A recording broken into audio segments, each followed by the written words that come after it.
आम्ही तेने सुखी म्हणा विठ्ठल विठ्ठल मुखी।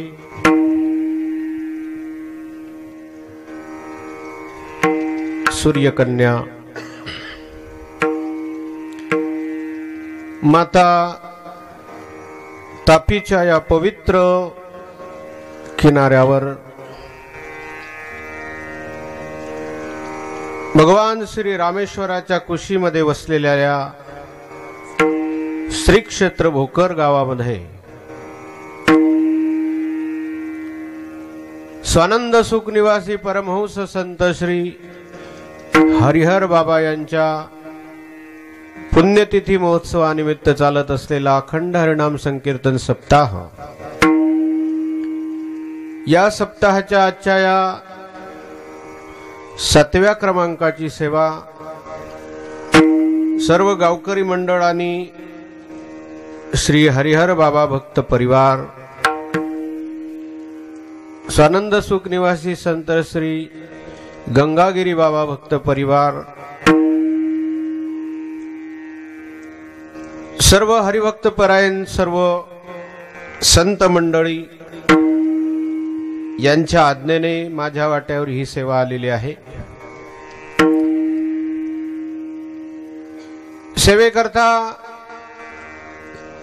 जगद्गुरु विश्व संत श्रीमंत श्री तुकोबा यांचा अभंग घेतलेला आहे।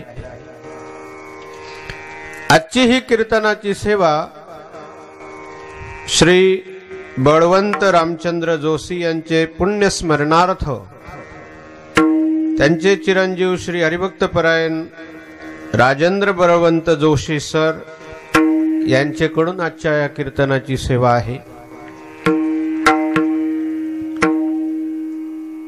आजच्या दिवसाला एक आगळं वेगळं महत्व या कारणाने आहे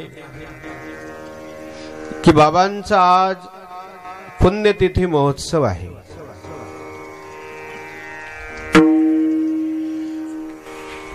योगी राजांचा पुण्यतिथी महोत्सव आहे आणि राजांचा जयंतिथी महोत्सव आहे। योगी आणि राज दोघांचा हा संधी योग आहे। याला मणिकांचन योग म्हणतात, रत्नकांचन योग म्हणतात, असं आहे।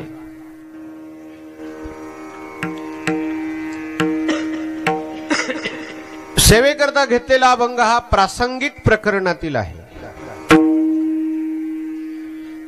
जगद्गुरु तुकोबारायांच्या गाथ्यामध्ये जे अनेक प्रकरण आहे, त्या अनेक प्रकरणामध्ये काही एकविध प्रकरण आहे, काही मागणीपर प्रकरण आहे, काही संतपर प्रकरण आहे, अद्वैतपर प्रकरण आहे, नामपर प्रकरण आहे, कीर्तनपर प्रकरण आहे,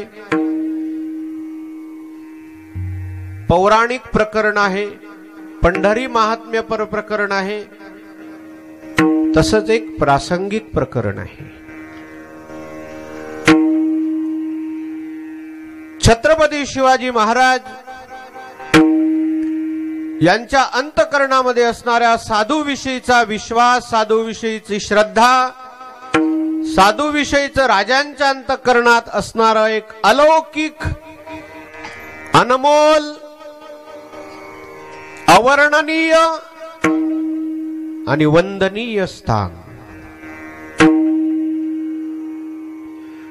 जीवनामध्ये काही लोक पूजनीय असतात, काही लोक वंदनीय असतात, काही लोक वर्णनीय असतात, काही लोक तेजनीय असतात आणि काही लोक शोचनीय असतात, काही लोक वंदनीय असतात।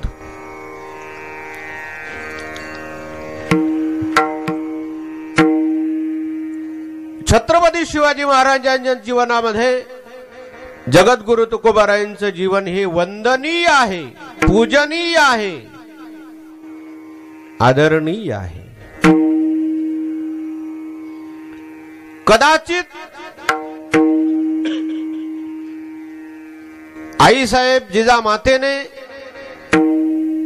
जगद्गुरु तुकोबारायांकडे जाऊन छत्रपती शिवाजी महाराजांची एक मागणी केली नसती तर छत्रपती शिवाजी महाराजांच्या हातामध्ये तलवारीच्या ऐवजी भगवी पताक राहिली असती.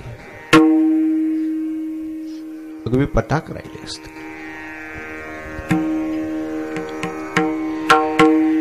जीवन ज्यावेळेला माणसाचं घडतं त्यावेळेला त्याला 3 कारण आहे. 3 कारणाव्यतिरिक्त माणसाचं जीवनच राहू शकत नाही. ते 3 कारण असे आहे. ज्ञानाची गरज, भक्ती हा स्वभाव आणि कर्माची आगतिकता. प्रत्येक माणसाच्या जीवनामध्ये ज्ञानाची गरज आहे. प्रत्येक माणसाचा जन्माला आलेला कोणताही जीव असू द्या, प्रत्येकाचा भक्ती करणं हा स्वभाव आहे. ज्ञानाची गरज आहे, भक्ती करणं हा स्वभाव आहे. आणि जन्माला आलेल्या प्रत्येक जीवाच्या जीवनामध्ये कर्माची आगतिकता आहे. कर्म नाही असा जीवच नाही, ज्ञानाची गरज नाही असा जीवच नाही, आणि भक्ती करत नाही असा जीवच नाही. विठ्ठल विठ्ठल विठ्ठल विठ्ठल विठ्ठल विठ्ठल विठ्ठल. प्रत्येक माणसाच्या जीवनामध्ये 2 टप्पे येतात, 2 भाग येतात. एक आहे अनुकूलता आणि एक आहे प्रतिकूलता. एक आहे सुख, एक आहे दुःख. सुखाचं कारण काय आणि दुःखाचं कारण काय? दुःख येतं कशामुळे जीवनामध्ये आणि सुख येतं कशामुळे? दुःखाचं कारण आहे पाप आणि सुखाचं कारण आहे पुण्य. प्रत्येक माणसाला सुखाची आवश्यकता आहे, सुखाची अपेक्षा आहे, पण सुख ज्याच्याने मिळणार आहे ते करण्याची इच्छा नाही. पुण्यस्य फलम इच्छन्ति पुण्यम नेच्छन्ति मानवाः. खूप गोड सुभाषित आहे. पुण्यस्य फलम इच्छन्ति पुण्यम नेच्छन्ति मानवाः. प्रत्येकाला पुण्याच्या फलाची इच्छा आहे. एवढे जेवढे लोक जमलेले आहे कीर्तनामध्ये एखाद्याने हात वर करून सांगा की मला पुण्याच्या फलाची इच्छा नाही म्हणून. पुण्यस्य फलम इच्छन्ति, पण पुण्यम नेच्छन्ति मानवाः. पुण्याचं फल आहे सुख. सुखाची प्रत्येकाला इच्छा आहे. किंबहुना सांगू तुम्हाला, आपलं मूळ स्वरूप सुखच आहे.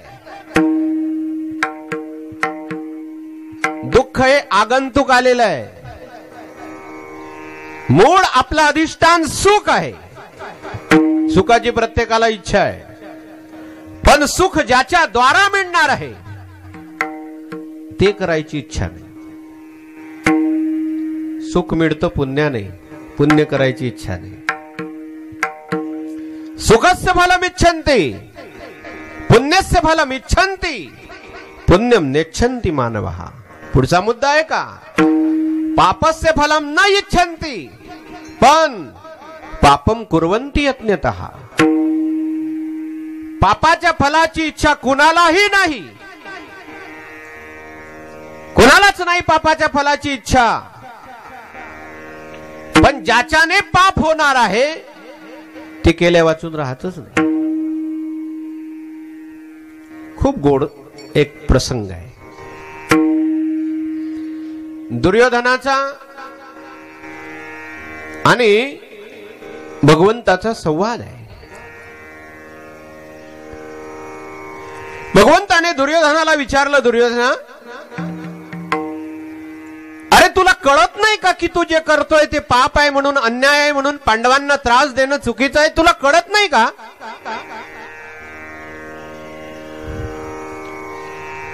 तुला हे वाटत नाही की आपण जे करतोय ते चुकीचं आहे म्हणून?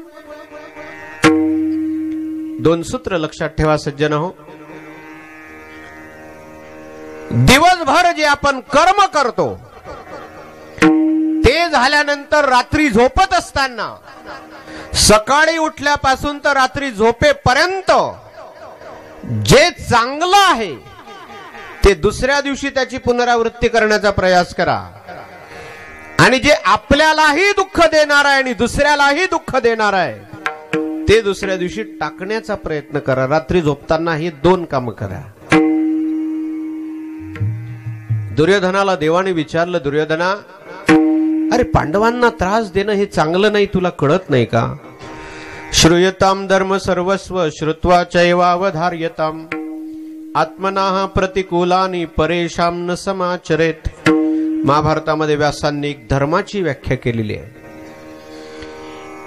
आपल्याला आपल्याबद्दल एखाद्याने एखादी क्रिया केल्यानंतर जर वाईट वाटत असेल, माझी भाषा समजते ना, आपल्याला आपल्याबद्दल एखाद्याने एखादी क्रिया केल्यानंतर जर आपल्याला वाईट वाटत असेल, एक काम करा, फार सोपं आहे. तीच क्रिया आपण दुसऱ्याबद्दल करू नका. सोपं आहे का अवघड आहे? तुम्ही जागे आहे का झोपले?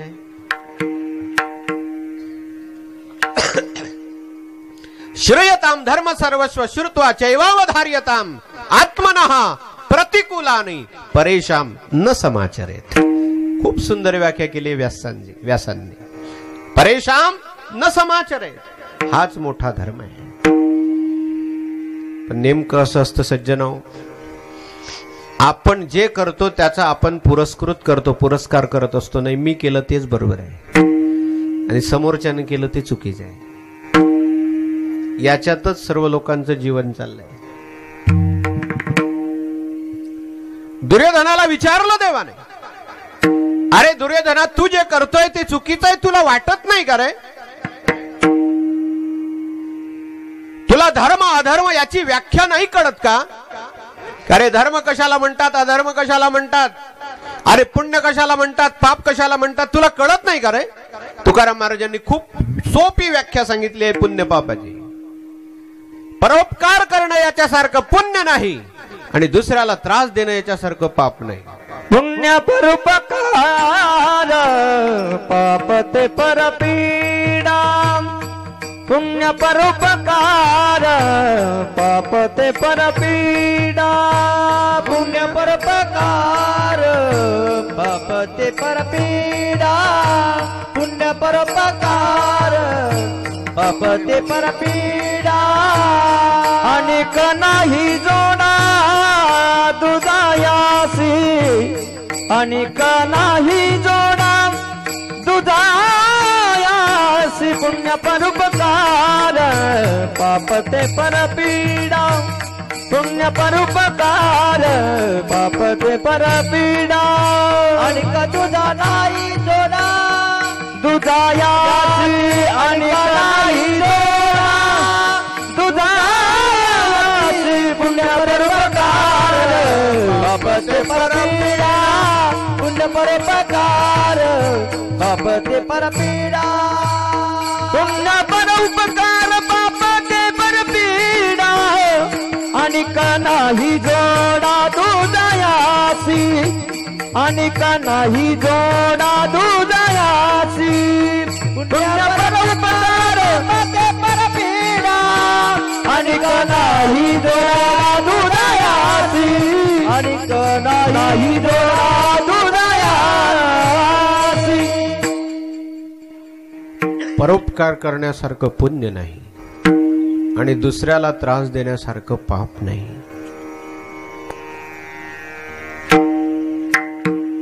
आपलीच जीभ ज्यावेळेला घाईघाईमध्ये आपणच आपल्या दातांनी चावून टाकतो.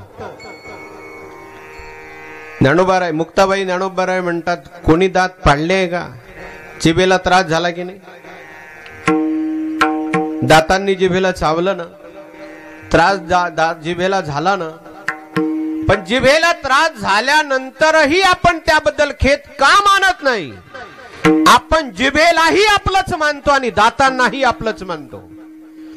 तसं ज्या वेळेला एखाद्या व्यक्तीला त्रास देत असताना ती त्रास देण्याची वृत्ती निर्माण का होते? ज्याला आपण त्रास देतोय त्याला आपलं मानत नाही आणि त्याला आपलं न मानल्यामुळे आपल्याकडून ती कृती घडल्याशिवाय राहत नाही. भगवान दुर्योधनाला म्हणायला लागले, दुर्योधना, अरे राक्षागृहामध्ये पांडवांना जाणण्याचा प्रयास झाला, लहानपणीच भीमाला विष देण्याचा प्रयास झाला, भर सभेमध्ये द्रौपदीचं वस्त्र हरणाचा प्रसंग निर्माण झाला, खोटं बोलून द्युत कर्मामध्ये धर्मराजाला हरवलं गेलं. दुर्योधना, तुला असं वाटत नाही का रे हा अधर्म आहे म्हणून? दुर्योधनाने एक उत्तर खूप गोड दिलंय. दुर्योधन म्हणायला लागला, देवा तुमचं म्हणणं बरोबर आहे, मी धर्मही जाणतो अधर्मही जाणतो. ऐकून ठेवा, इतकं सुंदर वाक्य. आणि हे दुर्योधनाचं वाक्य दुर्योधनाने आजच्या अधर्मी लोकांची घेतलेला हा पक्ष आहे. दुर्योधन बोलायला लागला, देवा धर्म जाणतो मी, परंतु त्या धर्मामध्ये माझी प्रवृत्ती होत नाही रे. अधर्मही जाणतो, पण त्या अधर्मातून माझी निवृत्ती नाही होत. अधर्मातून मला बाजूला जावंसच वाटत नाही. दारू पिणाराला विचारा, का रे दारू पिणं वाईट आहे का चांगलं आहे? म्हणतो वाईटच आहे. पण तू का सोडत नाही? काही विलाजच नाही, ते सुटतच नाही.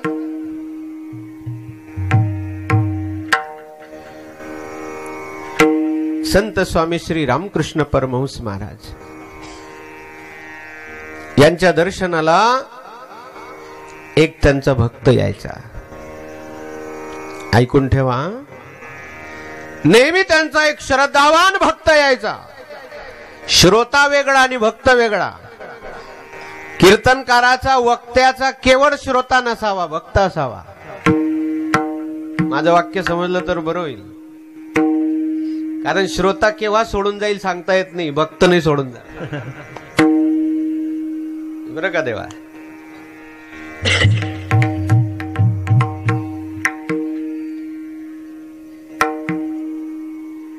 नाव नाही घेत मी त्यांचा, पण एका कीर्तनाला 25, 30, 40 हजाराच्या वरच लोक असतात. आणि सद्गुरु जोग महाराजांना 4च मिळाले. 4च मिळाले ते, पण 4 भक्त होते. आणि यांचे लाखो नुसते श्रोते आहेत, भक्त नाही. कीर्तन करता करताही त्यांना शिव्या देतात. ते भक्त आहे का श्रोते आहे? का अर्धा तास कीर्तन केलं हो, पण 25,000 घेऊन गेले हो. भक्त आहे का श्रोते आहेत? शुकदेव महाराजांना जीवनामध्ये एकच श्रोता मिळाला, पण अशिक्षितही नव्हता, परीक्षकही नव्हता, परीक्षित होता. परीक्षित होता. जोग महाराजांना 4च शिष्य मिळाले. निवृत्तीनाथ महाराजांना एकच शिष्य मिळाले, ज्ञानोबा राय.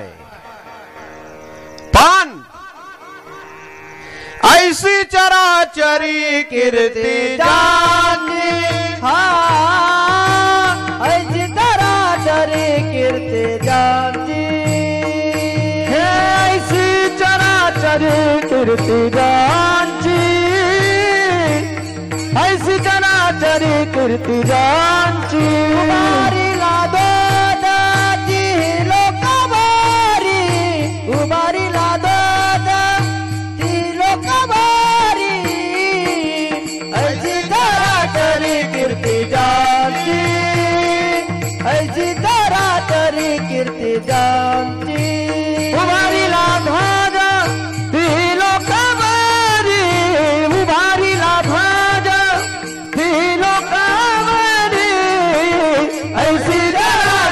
कीर्ती जानी, ऐसी चराचरी कीर्ती जानी.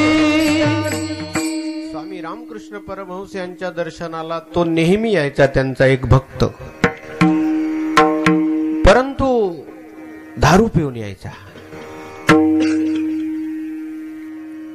तो दारू पिऊन आल्यानंतर बाकीच्या लोकांना ते चुकीचं वाटायचं नाही, चुकीचं वाटायचं नाही, चुकीचंच होतं. तो रामकृष्ण परमहंस सारख्या महात्म्याच्या चरणाला स्पर्श करायचा, पण दारू पिऊन यायचा. बाकीच्या भक्त मंडळींना, शिष्यांना वाईट वाटायचं. एके दिवशी त्यांनी हिम्मत केली, सज्जनो, गुरुचं तेज असं असावं की त्यांच्या समोर बोलताना शिष्याला हिम्मत करावी वाटावी की कसं बोलू यांच्यासोबत. हे तेज पैशाने येत नाही, हे तेज शक्तीने येत नाही, हे तेज पदाने येत नाही, हे तेज येतं त्यागाने आणि वैराग्याने. त्याग आणि वैराग्याशिवाय तेज नाही. पुस्तक वाचून आलेल्या ज्ञानाने पैसा कमावता येईल, पण त्याग आणि वैराग्य नाही मिळवता येणार.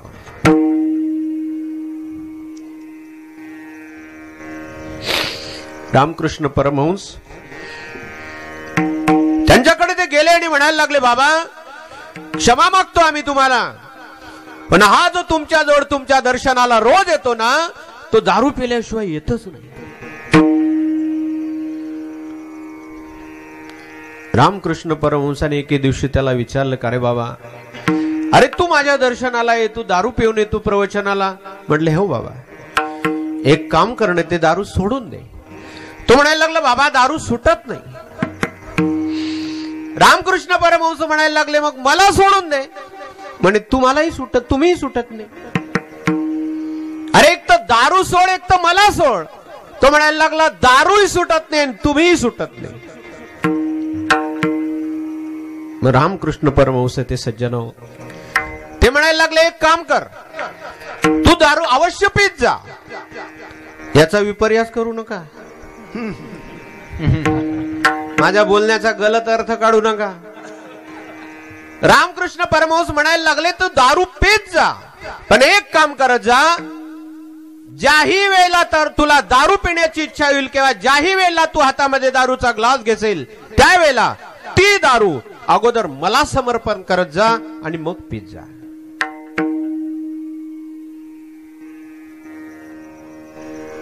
बाकीचे जे बसलेले होते म्हणायला लागले, अरे राम राम राम राम, हे याला पुरस्कृत करतायत, याचं समर्थन करतायत. तो निघून गेला. दुसऱ्या दिवशी ज्या वेळेला प्रवचनाला यायचं होतं, त्याचा नित्यनेम ठरलेला होता. हातामध्ये दारूचा ग्लास घेतला आणि हातामध्ये दारूचा ग्लास घेऊन आता तोंडाला लावणार तितक्या स्मरण झालं गुरुदेवांचं, की माझ्या गुरुदेवांनी मला सांगितलंय की दारू पिताना मला समर्पण करत जा. म्हणून त्याने काय केलं, तो दारूचा ग्लास असा समोर घेतला, त्याच्यामध्ये असं बोट टाकलं, बोट टाकून गुरुचं स्मरण करून असं खाली टाकणार, पण तितक्याच सत्सद विवेक जागा झाला. गुरुच्या वाक्याचं स्मरण झालं आणि विचार करायला लागला,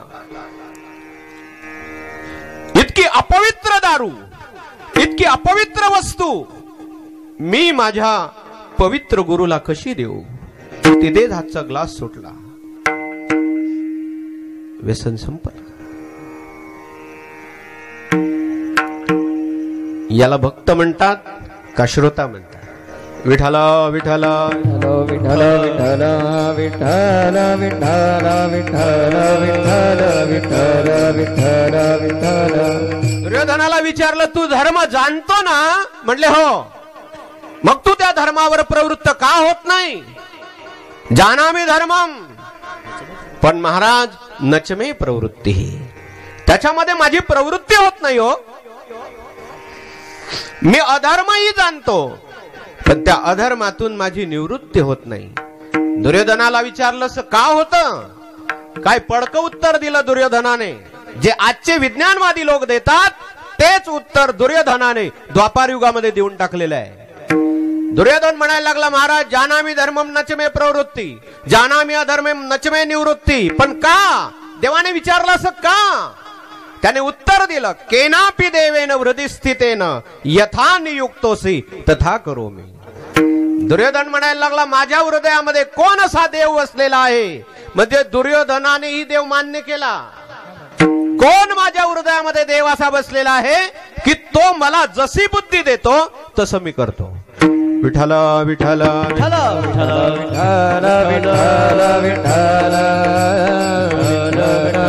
विठ्ठल कोण बोलवीते हरी वीण कोण बोलवीते हरी वीण हरी कोण बोलवीते झाले हे हरी वीण कोण बोलवीते चाले हे शरीर कोणाची याचते चाले हे शरीर कोणाची याचते चाले हे शरीर कोणाची याचते चाले हे शरीर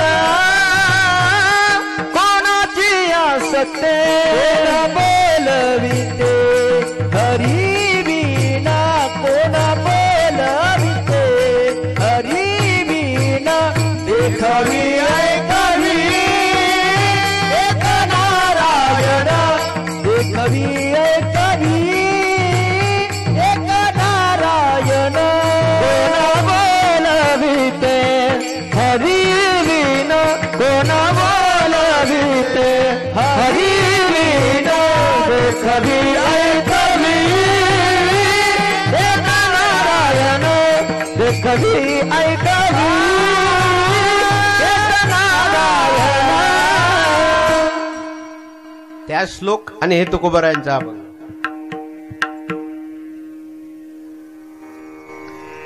जीवनामध्ये अनुकूल घडणाऱ्या घटना आणि प्रतिकूल घडणाऱ्या घटना याचं एक कारण आहे ते म्हणजे प्रारब्ध. प्रारब्ध वाचून दुसरं कोणतंच नाही. तुकोबाराय म्हणतात एके ठिकाणी जीवनामध्ये घडणारे भोग तो संचिता वाचून होतच नाही. भोगतो न गाडे संचिता वाचूनी करावे ते मनी समाधान करावे ते मनी समाधान करावे ते मनी समाधान. भोगतो न गणे संचिता वाचूनी करावे ते मनी समाधान करावे ते मनी समाधान करावे ते मनी समाधान. भोगतो न गाडे संचिता वाचूनी भोगतो न गाडे संचिता वाचूनी भोगतो न गाडे संचिता वाचूनी भोगतो न गाडे संचिता वाचूनी भोगतो न गाडे संचिता वाचूनी करावे ते मनी समाधान करावे ते मनी समाधान करावे ते मनी समाधान. हा भोगतो न घडे संचिता वाचूनी करावे ते मनी समाधान करावे ते मनी समाधान करावे ते मनी समाधान. कर्मानुसार प्रत्येक जीवाला त्याच्या जीवनामध्ये घडणारे सुखदुःखात्मक भोग एक कर्माशिवाय नाहीये. तुम्ही या ठिकाणी कीर्तनाला आला आहात हे केवळ आता ठरवलं म्हणून नव्हे. हे तुमचं कर्म मागच्या जन्मातलंच आहे की तुम्ही या जन्मात या दिवशी या तारखेला इथे कीर्तनाला येणार आहे म्हणून. आणि जर हे असं नाही तर तुकाराम महाराजांच्या प्रमाणाला व्यर्थत्व येईल. भोगतो न गडे संचिता वाचून. मग त्या कर्मामध्ये सर्वच अडकलेले आहे. अदृष्टाधीन शरीर तेथ आलिया ही हरिहर अन्यथा न करवे तिड मात्र हे वेद शास्त्र संमत. ज्ञानोबारायांना विचारा कर्माच्याच द्वारा सगर निर्वंश झाले. तुकोबा ज्ञानोबाराय म्हणतात अरे ऐक हे गौहारा पर्येसी पर्येसी गवारा साधन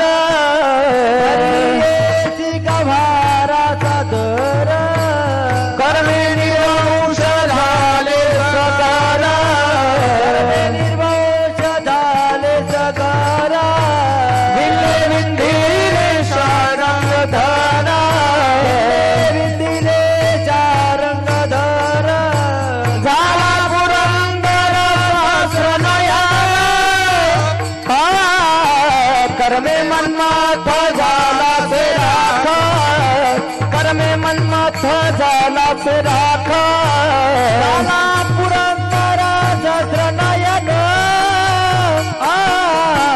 कर में मनमथ झाला राख, कर में मनमथ झाला रथ, करिये सी गवारा साधारा, कर में निर्वंश झाले सदन, बिल्ले विंदिले शारंगन, झाला पुरंदर सहस्र नयन, करिये सी गवारा साधारा, कर में निर्वंश झाले सदन, बिल्ले विंदिले शारंगन, झाला पुरंदर सहस्र नयन. आणि शरीर म्हटल्यानंतर कर्म घडत नाही असा व्यक्तीच नाही, कर्माच्याच द्वारा सगर निर्वंश झाले. बिल्ले विंधिले शारंगधर. राम अवतारामध्ये ज्या वेळेला दुदुंबी नावाचा राक्षस, मय नावाचा दैत्य, त्याला मारण्याकरता वाली एका गुफेमध्ये प्रवेश करतोय आणि वालीने सांगून दिलं सुग्रीवाला, 1 महिनाभर माझी वाट पाहायची, 15 दिवस. जर 15 दिवसामध्ये मी आलो नाही तर मी मेलो असं समजायचं. सुग्रीव तिथे थांबला, 1 महिनाभर थांबला, 1 महिनाभर. पण ज्या वेळेला परत वाली आला नाही, सुग्रीवाला असं वाटलं की वाली मेला. म्हणून त्याने काय केलं, सुग्रीव हा जीवाचं स्वरूप आहे आणि सुग्रीव हा भित्र आहे. सुग्रीवाने विचार केला, माझा भाऊ वाली तर मेला, पण हा दैत्य जर गुफेच्या बाहेर आला तर मलाही मारेल. म्हणून त्याने भला मोठा दगड घेतला आणि त्या गुफेला लावून दिला आणि घरी आला. आणि राज्यामध्ये आल्यानंतर सिंहासनावर आरूढ झाला, राजा बनला. त्या दैत्याला मारून ज्यावेळेला वाली बाहेर यायला लागला तर गुफेच्या दरवाजावर शिळा लावलेली आहे. राग आला वालीला, शिळा तर एका लात मध्ये शिळा फेकून दिली आणि नगरामध्ये आला. सुग्रीवाला एवढं मारलं, पण सुग्रीवाच्या पत्नीचं हरण केलं आणि स्वतः राजा झाला. राजा तो होताच तो. सुग्रीव त्याच्या भीतीने पडून आला. मला पूर्ण इतिहास सांगायचं नाही. आणि ज्या वेळेला रामप्रभूची आणि सुग्रीवाची भेट झाली आणि त्यावेळेला सुग्रीवाने आपलं दुःख रामप्रभूला सांगितलं, त्यावेळेला रामप्रभूने तिथे प्रतिज्ञा केली, एका बाणामध्ये मी वालीला मारून टाकेल. प्रतिज्ञा केली. ज्यावेळेला सुग्रीवाने वालीला युद्धाकरता पाचारण केलं, वाली युद्धाकरता आला. पण ज्या वेळेला वाली युद्धाकरता आला त्यावेळेला वालीच्या पत्नीने तारेने वालीला एक महत्वाचा संदेश दिला. सज्जनो ऐका, एका श्लोकामध्ये असं वर्णन आहे, पुत्रेनापि पिताशास्य शिष्येनापि गुरुस्वयं क्षत्रियर ब्राह्मणस्यास्य भार्ययाच पतिस्तथा उन्मार्ग गामिनं श्रेष्ठम अपि वेदांत पारगम निचैरपि प्रशास्येत श्रुतिराह सनातनी. पुत्रेनापि पिताशास्य, ज्या वेळेला बाप वाम मार्गाला जात असेल त्यावेळेला मुलाने आपल्या बापाला शिकवावं, दोष नाही लागत. पितानापि पुत्रेनापि पिताशास्य शिष्येनापि गुरुस्वयं, ज्या वेळेला गुरु लीला जरी करताहेत आणि शिष्य ज्या वेळेला गुरुला सांगायला आला आणि एखादी घटना गुरुला सांगितली की बाबा तुम्ही जे करताय ते असं नाही, असं आहे, त्यावेळेला शिष्याला पाप नाही लागत. मच्छिंद्रनाथ ज्यावेळेला स्त्री राज्यामध्ये गेले त्यावेळेला गोरक्षनाथ मच्छिंद्रनाथाला आणण्याकरता स्त्री राज्यामध्ये गेले आणि गुरूंना सांगितलं, बाबा इथे राहू नका, चला परत. गुरुला आज्ञा देऊ नये, पण त्या प्रसंगामध्ये मच्छिंद्रनाथाला गोरक्षाने आज्ञा दिली, बाबा तुम्ही इथे राहू नका, चला. शिष्येनापि गुरुस्वयं. मला एकच मुद्दा सांगायचा आहे या श्लोकामधला, भार्य याच पतिस्तथा. ज्या वेळेला पती एखादा मार्ग चुकत असेल त्यावेळेला पत्नीने आपल्या पतीला शिकवावं, पाप नाही लागत. भार्य याच पतिस्तथा. एखादा अहंकारी पती जर असेल आणि तो जर म्हणेल तू काय शिकवतेय मला, मग रावणासारखं वाटोळं झाल्याशिवाय रावणालाही मंदोदरीने शिकवलं. आणि हा दुसरा प्रसंग आहे रामायणातला. ज्या वेळेला वाली निघाला युद्धा करता, त्यावेळेला तारा वालीच्या समोर आली, वालीला हात जोडले. ज्या 5 पतिव्रता आहे त्या 5 पतिव्रतांमध्ये ताराचा नंबर आहे. अहिल्या द्रौपदी तारा सीता मंदोदरीस तथा. दुसरा नंबर तारेचा आहे. अहिल्या द्रौपदी, तिसरा अहिल्या द्रौपदी तारा. ज्यावेळेला वाली ज्यावेळेला युद्धाला निघाला, तारा म्हणायला लागली, महाराज आजपर्यंत मी तुम्हाला कधीच अडवलं नाही, पण आज मी तुमच्या चरणाला स्पर्श करून तुमची प्रार्थना करते, आज तुम्ही युद्धाला जाऊ नका. वाली म्हणायला लागला, का तुला माझ्या बळावर शंका आहे? वाली इतका बलवान होता, रावणाला बगलमध्ये घेऊन 7 समुद्राचं स्नान करणारा वाली आहे, सामान्य नाही. वाली म्हणायला लागला, तुला माझ्या बलाबद्दल शंका आहे? सज्जन हो, 2-3 मुद्दे सांगेल मायबाप हो. अति काम ज्यावेळेला अंतःकरणामध्ये शिरेल, त्यावेळेला निर्णय कोणताही करू नका. अति क्रोध ज्यावेळेला मनामध्ये शिरेल, बुद्धीमध्ये ज्यावेळेला अति क्रोध शिरेल, त्यावेळेला कोणताही चांगला म्हणा का वाईट म्हणा, कोणताही निर्णय घेऊ नका. अति लोभ ज्यावेळेला तुमच्या बुद्धीमध्ये, आपल्या बुद्धीमध्ये शिरेल, त्यावेळेला कोणताही निर्णय घेऊ नका. अति कामात घेतलेला निर्णय आपलं पतन करतो. अति क्रोधात घेतलेला निर्णय आपलं पतन करतो. आणि अति लोभात घेतलेला निर्णय देखील आपलं पतन करतो.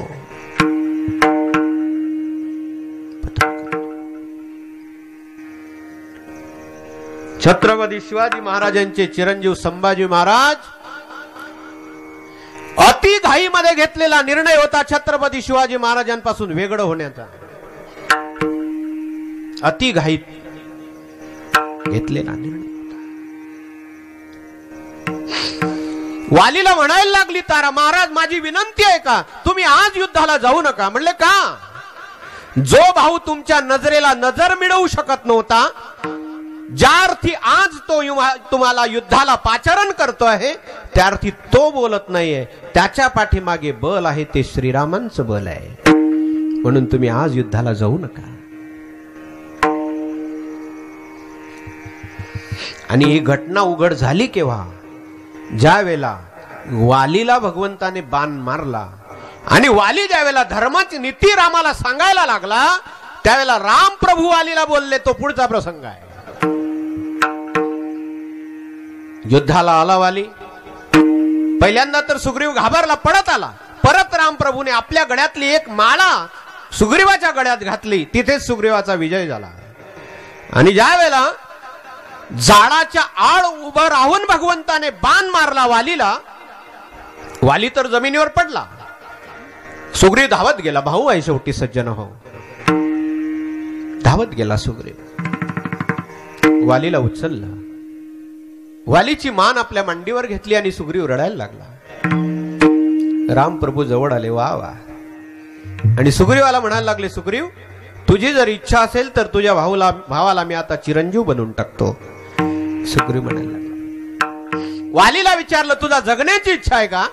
वाली त्यावेळेला भगवंताची संवाद साधतोय आणि वाली बोलायला लागला देवाला, हे देवा, अरे धर्म हेतू अवतरे हु गोसाई, मारही मोही ब्याद की नाही. अरे धर्माच्या रक्षणाकरता तुमचा अवतार आहे आणि तुम्ही मला एका व्याधासारखं लपून बाण मारला, समोर का नाही आलंय? त्यावेळेला रामप्रभू वालीला बोलतायत, मला धर्माच्या गोष्टी सांगतोय तू आज? अरे लहान भावाची पत्नी ही मुलगी सारखी असते आणि लहान भावाची पत्नी तिला तू आपली पत्नी बनवून घरामध्ये ठेवतो आणि मला धर्माच्या गोष्टी सांगतोय तू? ऐक वाली, अरे जो असं कुकृत्य करेल त्या माणसाच्या समोर जाऊ नये. त्याला लपून मारलं तरी पाप नाही, धर्म आहे. भगवान म्हणतात, मी तुझ्या समोर का आला नाही? तू अरे मुलगी जी तुझी लागणारी जी मुलगी आहे भावाची पत्नी, त्या मुली सोबत तू तिला पत्नी बनवलं, तुझ्या समोर येऊन मी तुझ्याशी युद्ध करू? मग त्यावेळेला प्रभू वालीला बोलायला लागले, नारी सिकावन करसीन काना. हे वाली, अरे पत्नीने तुला सांगितलं होतं की युद्धाला जाऊ नको, तिचं तू ऐकलं नाही. त्यावेळेला वालीची ट्यूब पिडली आणि वाली विचार करायला लागला, माझी पत्नी बोलली मला कुठे घरात, तिथे आम्ही दोघच होतो आणि आमच्या दोघांमधला संवाद रामाला कळाला कसा? ज्या अर्थी रामाला तो संवाद कळाला आहे त्या अर्थी हा साधा राजा नाही, हा ब्रह्म आहे, हा ब्रह्म आहे. कर्म तर घडलं सज्जन, वाली दोषी होता, पापी होता, भगवंताने बाण मारला, कर्म घडलं आणि कर्म घडल्यामुळे त्या कर्माचा भोग देव का असेना देवाच्या बापालाही चुकत नाही. पिल्ले विंदिरे शारंगधर, तोच वाली त्रतायुगामध्ये व्याध बनला आणि भगवंताच्या पायाला बाण मारला. जर देवाला चुकत नाही, देवाचा कर्माचा नियम आहे, कर्मण्येवाधिकार असते, कर्म करावं माणसाने, कारण कर्माचं फल निश्चित मिळणार आहे. देवाचा नियम आहे, कर्म केल्यानंतर त्याचं फल भोगावंच लागेल. भोगतो घडे संचिता वाचून तुकोबारा म्हणतात, पण तेच तुकोबारा एका ठिकाणी बोलतात की असा भोग भक्ताला नाही. प्रारब्ध क्रियमान भक्ता संचित नाही जाण, भक्ता संचित नाही जाण, भक्ता संचित नाही जाण. प्रारब्ध क्रियमान भक्ता संचित नाही जाण, भक्ता संचित नाही जाण, भक्ता संचित नाही जाण. प्रारब्ध क्रियमान भक्ता संचित नाही जाण, भक्ता संचित नाही जाण, भक्ता संचित नाही जाण. प्रारब्ध क्रियमान भक्ता संचित नाही जाण, भक्ता संचित नाही जाण, भक्ता संचित नाही जाण. देवाला जर कर्म चुकत नाही, भक्ताला कसं काय नाही? दोन संगती आहे त्याच्या. एक संगती अशी आहे, भक्ताला भक्ताकडून घडलेलं कर्म भक्ताला का लागत नाही? याचं कारण भक्ताला कर्माचा अहंकार नाही आणि कर्मफलाची आसक्ती नाही, कर्तृत्वाचा मद नाही आणि कर्मफलाची आसक्ती नाही, म्हणून कर्माचं बंधन नाही. दुसरी गोष्ट, कातया करणे आतू घडे त्रैलोक्याचा घातू, परी तेने केली ऐसी मातू बोलो नाही. एक कारण. आणि दुसरी अजून एक कारण महत्वाचं गोड सांगू, भक्ताकडून कर्म घडलं तरी भगवान भक्ताला कर्माचा लेश का लागू देत नाही? हरी कृपे त्याचा नाश झाला, हरी कृपे त्याचा नाश झाला, हरी कृपे त्याचा नाश झाला, हरी कृपे त्याचा. एका जनार्दनी भोग प्रारब्धाचा, एका जनार्दनी भोग प्रारब्धाचा, एका जनार्दनी भोग प्रारब्धाचा, एका जनार्दनी भोग प्रारब्धाचा. हरी कृपे त्याचा नाश झाला, हरी कृपे त्याचा नाश झाला, हरी कृपे त्याचा नाश झाला, हरी कृपे त्याचा नाश झाला.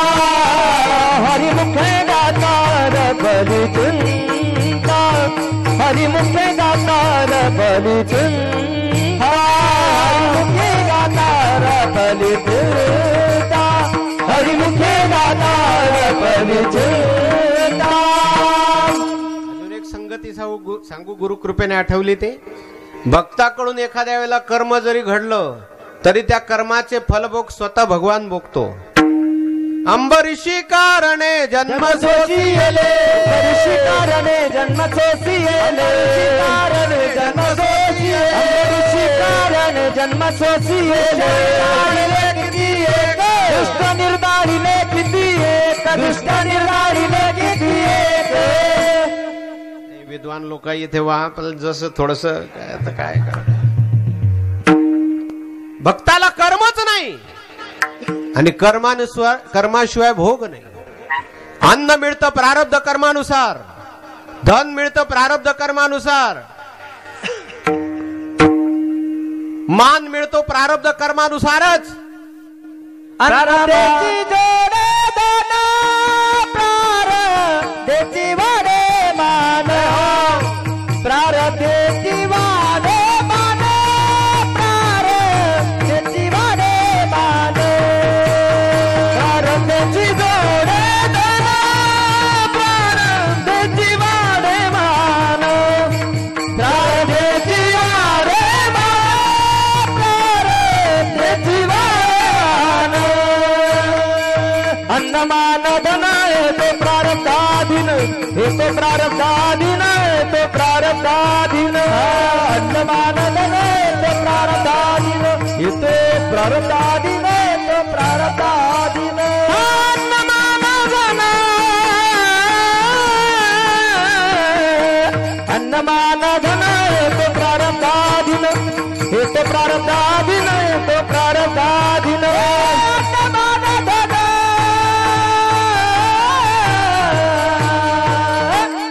अन्नमान धन तो प्रारब्धाधीन, प्रारब्धाधीन, तो प्रारब्धाधीन.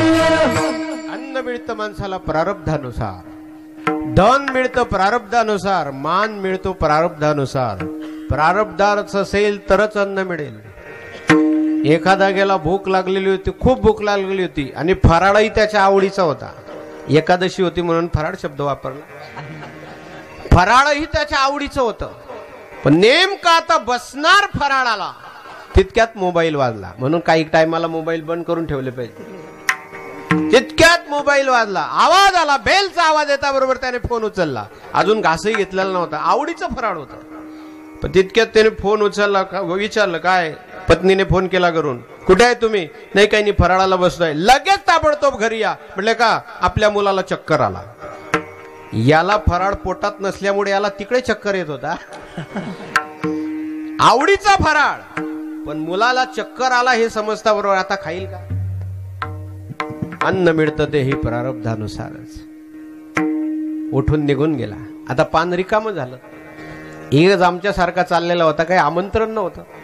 ते लोक म्हणायला, अहो कुठे निघालात तुम्ही? काय नाही बा, चाललो कीर्तनाला. अहो फराळ करा. हो नाही, मला आमंत्रण नाही. अहो बसा. प्रारब्धानुसार. जगद्गुरु तुकोबारायांची परिस्थिती, वाऱ्या हाती माप झाले सज्जनाचे, चाले सज्जनाचे, माप झाले सज्जनाचे, माप झाले सज्जनाचे. गोटाचे नारायण, गोटाचे नारायण, गोटाचे नारायण. कशा करता हे मांडतोय पुढे तुमच्या लक्षात येईल. आता जगद्गुरु तुकोबारायांची कीर्ती छत्रपती शिवाजी महाराजांच्या कानावर पसरली की तुकोबारायांच्या घरी संध्याकाळी देखील खायला काहीच नाहीये. का हो? प्रारब्धानुसार जर अन्न मिळतं, प्रारब्धानुसार धन जर मिळतं, मान जर प्रारब्धानुसार मिळतो, मिळालेलं द्रव्य दैवाने मिळतं आणि मिळालेले द्रव्य दान धर्मामध्ये परमात्म्याच्या कृपेने खर्च होतं. दोन्हीमध्ये फरक आहे. प्रारब्धाने धन मिळतं, पण धन चांगल्या मार्गामध्ये खर्च करण्याकरता देवाची कृपा लागते. देवाच्या कृपेशिवाय मनुष्य धन खर्चच करू शकत नाही. तशी तुकाराम महाराजांची अगोदरची परिस्थिती जर आपण पाहिली, सावकारी होती तुकोबारायांच्या घरामध्ये. तुकोबारायांनी सर्व त्या वह्या देखील इंद्रायणीमध्ये टाकून दिल्या, ज्या कर्जाच्या लोकांच्या टाकून दिल्या.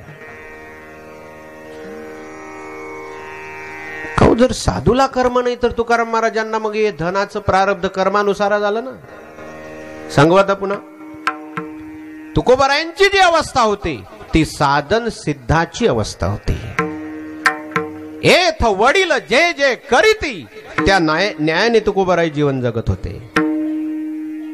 देखे प्राप्तार्थ झाले, जे निष्कामता पावले, तयाही कर्तव्य असे उरले लोका लागी. तुकोबारायांची परिस्थिती पाहायला गेली तर गरिबीची नव्हतीच आधी, पण तुकोबारायांना लोकांची दया, लोकांची कीव गप बसू देत नव्हती. दुष्काळ आटिले, द्रव्य नेला मान, स्त्री एक अन्न अन्न करिता मेली, काहीच नाही घरी. त्यांचा त्या गोष्टीशी संबंधच नाही. तो संबंध आपण मानतो. तुम्हाला सांगू, एखाद्या वेळेला तुकोबारायांचं ते प्रारब्धही माना, एखाद्या वेळेला माना, पण आपल्या जवळ जर धन नसलं तर आपण दुःखी होतो. तुकाराम महाराज दुःखी होत नाही. बरे झाले देवा निघाले दिवाळे, बरे झाले देवा निघाले दिवाळे, देवा निघाले दिवाळे, बरे झाले देवा निघाले दिवाळे. दुष्काळे पिढा गेली, बरे दुष्काळे पिढा गेली, बरे दुष्काळे पिढा गेली.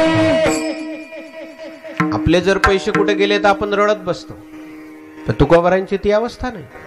तुकोबारे म्हणतात बरं झालं देवा दिवाळ निघाला. काहीच नाही तुकोबारायांच्या घरी. जाऊ पुढती भिके कुत्री घर राखीती, हमी सदैव सुडके, हमी सदैव सुडके, जवळी येता चोर डाके, जवळी येता चोर डाके. जाऊ पुढची भिके, जाऊ पुढची भिके, उतरी गार राखीती, उतरी गार राखीती. नांदणू कायची जागा, नांदणू कायची जागा, नांदणू कायची जागा, नांदणू कायची जागा. प्रारब्ध आपल्याला का मानावं लागेल? त्या अनुकूलतेने आणि प्रतिकूलतेने आपल्या अंतःकरणावर परिणाम होतो, पण तुकोबारायांच्या अंतःकरणावर परिणामच नाही. का? तुकोबाराय त्याला आपलं स्वरूप मानतच नाही. जे तुकोबाराय देहाला मी म्हणायला तयार नाही, ते तुकोबाराय धनाला आपलं म्हणतील. म्हणून त्यांना प्रारब्धाचा संबंध नाही. समोरचं व्याख्यान मी कशा करता केलं आता जरा लक्षात द्या. तुकोबारायांना प्रारब्ध तर देवाला चुकत नाही ना, पण तुकोबाराय जर येणाऱ्या अनुकूल प्रतिकूल परिस्थितीला आपल्यावर काहीच परिणाम होऊन देत नाही. काहीच मी नाही, कोणी ये गावीचा, ठाईचा एकला एकटाची. अनुकूल परिस्थिती झाली आपल्याला आनंद होतो, प्रतिकूलता आली आपल्याला दुःख होतं, पण तुकोबारायांना याच्यापैकी दोन्हीपैकी काहीच नाही होत. म्हणून त्यांना प्रारब्धाचा संबंध नाही. पण तरी देखील परिस्थिती अशी आली, काहीच नाही घरी. जे तुकोबाराय स्वतःच्या देहाला आपलं म्हणायला तयार नाही, ते धनाला आपलं म्हणते नव्हे. मगाशी येता येता गाथा वाचता वाचता एक प्रमाण डोळ्यासमोर आलं. पुढे सांगेल मी त्या प्रमाणाचा विचार. तुकोबारायांची ही परिस्थिती छत्रपती शिवाजी महाराजांच्या कानावर आली आणि छत्रपती शिवाजी महाराजांनी आपल्या कारकुनाला बोलवलं. त्याच्याबरोबर धन दिलं, घोडे दिले, अब्दागिऱ्या दिल्या आणि कारकुनाला बोलवून सांगितलं, जा जगद्गुरु तुकोबारायांना हे देऊ नये. तो कारकुन ज्यावेळेला देहूला आला आणि देहूला आल्यानंतर तुकोबारायांच्या घराचा पत्ता विचारला.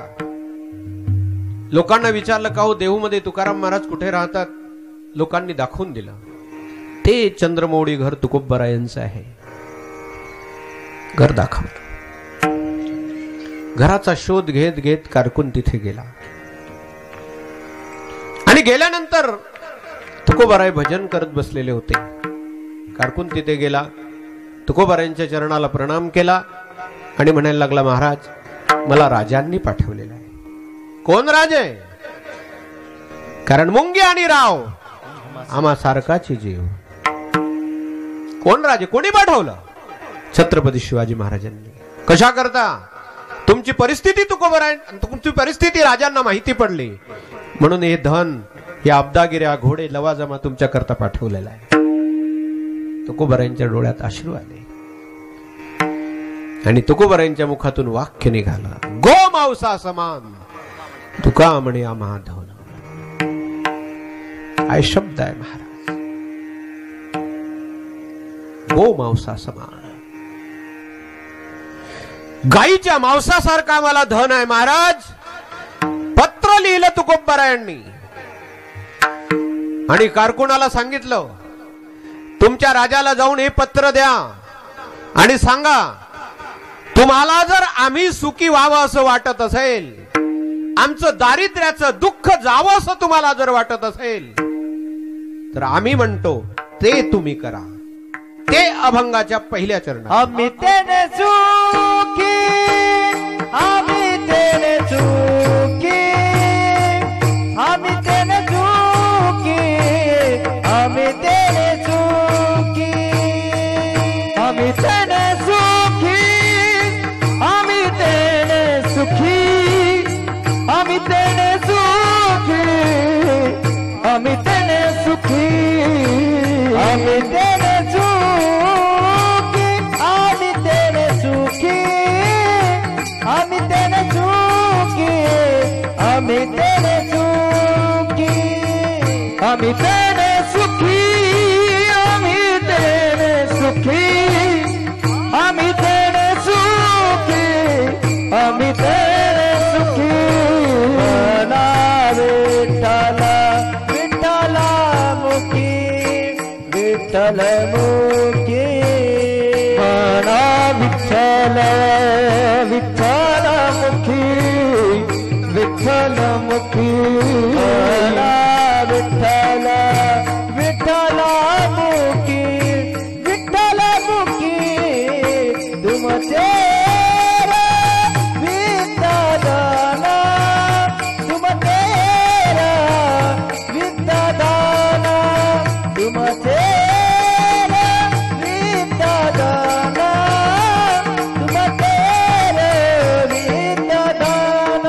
तुमचे विद्यादान, तुमचे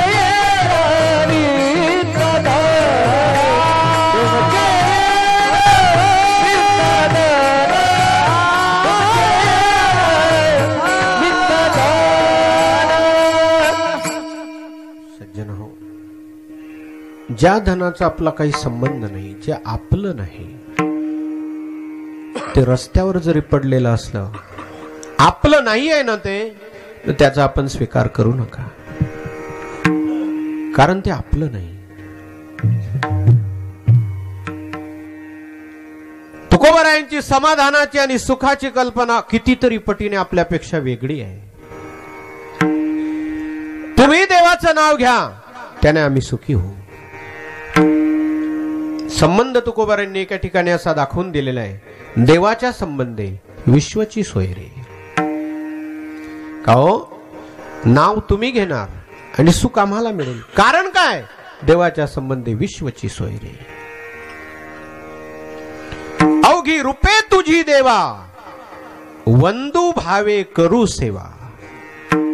छत्रपती शिवाजी महाराजांना निरोप पाठवला. राजा आहे, राजा शब्दाची व्याख्या सांगेल तुम्हाला. राजते, शोभते, विराजते इति राजा. शोभा ही त्यागाने येते, शोभा ही वैराग्याने येते, शोभा ही ज्ञानाने येते, शोभा ही भक्तीने येते, शोभा ही पारमार्थिक बलाने येते, व्यवहारिक बलाने नाही, पारमार्थिक बलाने. स्त्रीच्या जीवनामध्ये तिला जर तिची शोभा वाढवायची असेल तर शालीनता रूपी अलंकार आपल्या अंगामध्ये कायमचा घालून ठेवा. शोभलं तुमचं जीवन.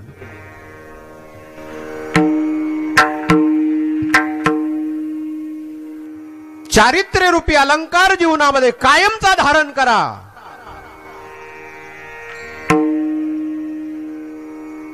शोभलं तुमचं जीवन. शोभा ही त्यागाने येते. महाभारतामध्ये अश्वपती नावाचा राजा झालाय. एक वेळेला दुष्काळ पडला, अन्न वाचून लोक मरायला लागले. सप्तऋषी अश्वपती नावाच्या राजाकडे आले आणि अश्वपती नावाच्या राजाकडे सप्तऋषी आल्यानंतर राजाने त्यांचं स्वागत करण्याकरता स्वतः राजा पुढे गेला. जल सेवा केली, त्यांनी पाणी घेतलं नाही.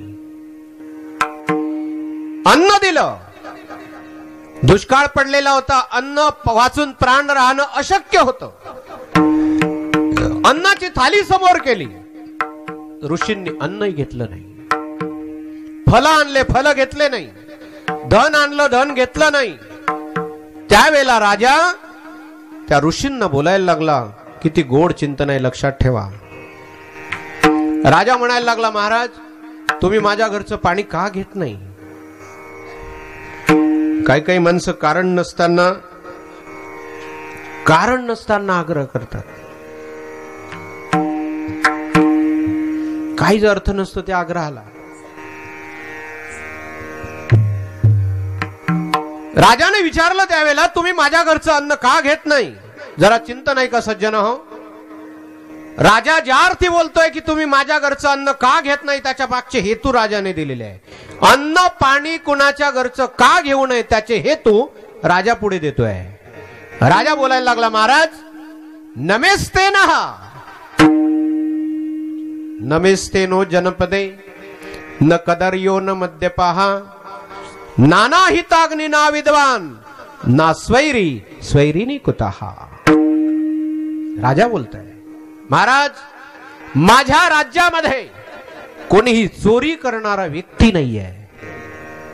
म्हणजे याचा अर्थ अन्वय असा लावा, ज्या अर्थी राजा म्हणतोय की माझ्या राज्यामध्ये चोरी करणारा व्यक्ती नाही, म्हणजे याचा अर्थ असा आपण घ्यायचा आशय की ज्या ठिकाणी चोरीचा आहे तिथे आपण पाणी देखील घेऊन. नमेस्ते न कदर यहा. महाराज माझ्या राज्यामध्ये वैभव असून देखील एखादाही मनुष्य माझ्या राज्यामध्ये कदर्यू म्हणजे कंजूस नाही आहे. काही काही माणसं दाने कापे हात, दान द्यायची वेळ आली की त्याला लखवा होऊन जातो. आणि जिथे नको तिथे लाखो रुपये खर्च करतील. ते नाही का? चांगल्या ठिकाणी पैसा खर्च होण्याकरता देखील त्या पैशाचंही भाग्य लागतं. त्या माणसापेक्षा, धनी माणसापेक्षा त्या धनाचं भाग्य पुढे पाहिजे. नमेस्ते न कदर यहा. माझ्या राज्यामध्ये कोणी कंजूस नाही आहे. न मद्यपाहा. माझ्या राज्यामध्ये कोणी दारू पिणारा मनुष्य नाहीये. जरा अंडरलाईन करत चला या वाक्यांकडे. आजचा वर्तमानातला राजा असं म्हणू शकतो का? नमेस्ते असं म्हणेल का? कारण चोरीला तिथूनच सुरुवात होते. न कदर यहा. यांच्याजवळ करोडो रुपये आहे, पण असं कधी केलंय का यांनी की नाही या ठिकाणी मोठा यज्ञ चालू आहे, त्या यज्ञामध्ये आपण एवढे करोड रुपये दान देऊ म्हणून देतील, तेही आपलंच आपल्याला देतील. नाव कोणाचं होईल? आपण मोठी मान वर करून सांगतो, अहो यांनी आमच्या यांनी आम्हाला हे दिलं. दिलं कुठून? न कदर यो न मध्य पहा. नाना हिताग्नी. अग्निहोत्राचा अधिकार असताना देखील अग्निहोत्र न करणारा असा एकही ब्राह्मण माझ्या राज्यामध्ये नाही आहे. नाना हिताग्नी ना विद्वान. एकही असा अविद्वान व्यक्ती नाही आहे. नाना हिताग्नी ना विद्वान ना स्वैरी. एकही स्वैराचार करणारा पुरुष नाही आहे. जर स्वैराचार करणारा पुरुष नाही तर स्वैराचार करणारी स्त्री कुठून असेल? ना स्वैरी स्वैरिणी कुतः. आणि एवढं माझ्या राज्यात असताना तुम्ही माझ्या घरचं अन्न आणि पाणी का घेत नाही? याच कॅटेगरीतले राजे होते आमचे छत्रपती शिवाजी महाराज. मी निंदा किंवा टीका नाही करत सज्जनो. प्रामाणिकपणाने सांगा की ज्यांच्या जयंती साजरी होते आहे त्यांच्या या पवित्र दिवसामध्ये आज किती लोक असे असतील की त्यांनी घेतली नसेल. मला कुणाला दोष नाही द्यायचा मायबाप हो. गणपती बसवतो आपण, पण गणपतीची मिरवणूक घेतल्याशिवाय होत नाही. देवी बसवतो, पण फक्त त्या देवीच्या जवळ जो राहतो तेही त्याला मुठ मारून बसावं लागतं. तोच फक्त तेवढ्या सुटलेला असतो का? देवीचा धाक असतो म्हणून. गणपतीचा धाक नाही म्हणून तिथं तसं कोणी तिथे राहत नाही. देवीचा धाक आहे. छत्रपती शिवाजी महाराज त्या अवस्थेतले होते की ज्या छत्रपती शिवाजी महाराजांची चिता ज्यावेळेला रायगडावर जळायला लागली त्यावेळेला त्यांच्या सानिध्यात राहणाऱ्या कुत्र्यालाही असं वाटलं की आता या कलियुगामध्ये जगण्यासारखा राजाच सापडणार नाही, जगावं कशाकरता. चितेमध्ये उडी मारली. पशुला समजावं, पक्षावाल्यांना समजत नाही. पशुला ते छत्रपती शिवाजी महाराज जगद्गुरु तुकोबारायांना नजराना ठेवतात. तुकोबारायांनी उत्तर दिलं, आम्ही तेने सुखी म्हणा विठ्ठल विठ्ठल मुखी. अहो, शिवाजी महाराजांनी विठ्ठल म्हणावं, तुकाराम महाराजांनी सुखी व्हावं असा काय संबंध आहे? संबंध आहे देवाच्या संबंधी विश्वची सोय रे. संबंध हा आहे की तुकोबाराय म्हणतात, कैची किव कैची किव कोठे जीव निराळा सर्वम खलविदम ब्रह्म. या अवस्थेवर तुकोबाराय पोहोचलेले आहे. तुकिता तुलनेसी ब्रह्म तुकासे आले. आणि ब्रह्म आणि शिवाजी महाराज आणि तुकोबाराय यांच्यात भेद नाही. म्हणून तुम्ही भजन करा, त्याच्याने आम्ही सुखी होऊ. तुम्ही भजन करा महाराज. पाओ शीतळत आला आहे ते डोळ्याची लागी होय. एखाद्या वेळेला पायाची जर आग झाली आणि पायाला जर आपण तूप लावलं, त्या पायाला लावलेल्या तुपाचा परिणाम आपले डोळे शांत होतात. पायाचा आणि डोळ्याचा काय संबंध आहे? डोळा कुठे आहे? पाय कुठे आहे? पण पायाला लावलेलं तूप त्याच्याने डोळे शांत होतात. पावो शीतळत आला आहे ते डोळ्याची लागी होय तैसा. ज्ञानोबाराय बोलतात पुढे, परसुके जाय सुखावत जाऊ. म्हणून तुकोबाराय या न्यायाने बोलायला लागले शिवाजी महाराजांना, महाराज अजून दुसरं याच्यातलं एक कारण, आम्हाला तुम्ही वैभव दिलं त्याच्याने आम्ही सुखी होणार नाही का? हे वैभव जाणार आहे. तुका म्हणे धन देती धनासाठी प्राण, दम धैर्य नाशयती इति धनम. या धनाचा न धरी विश्वास जैसी तरुवर छाया. या धनाचा न धरी विश्वास जैसी तरुवर छाया. याता याती न चुके तरी हे भोगशील काया. याता याती न चुके तरी हे भोगशील काया. या हरी बदले विना तुझे जन्म जाते वाया. या हरी भजने विना तुझे जन्म जाते वाया. या लागे वैकुंठनाथांच्या तू चिंते पारे पाया.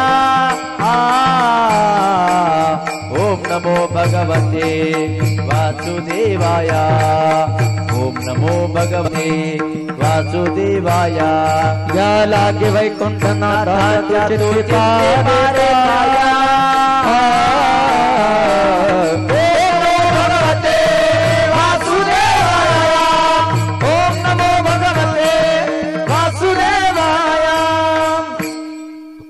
ते पत्र लिहिलं, त्या पत्रामध्ये दुसऱ्या चरणामध्ये स्पष्ट उल्लेख करून टाकला, तुमचे रवित धन, तुमचे रवित धन, तुमचे रवित धन, तुमचे रवित धन, तुमचे रवित धन, तुमचे रवित धन, तुमचे रवित धन, तुमचे रवित धन. आम्हा मृत्यूचे समान, ते मत मृत्यूचे समान, तुमचे रवित धन,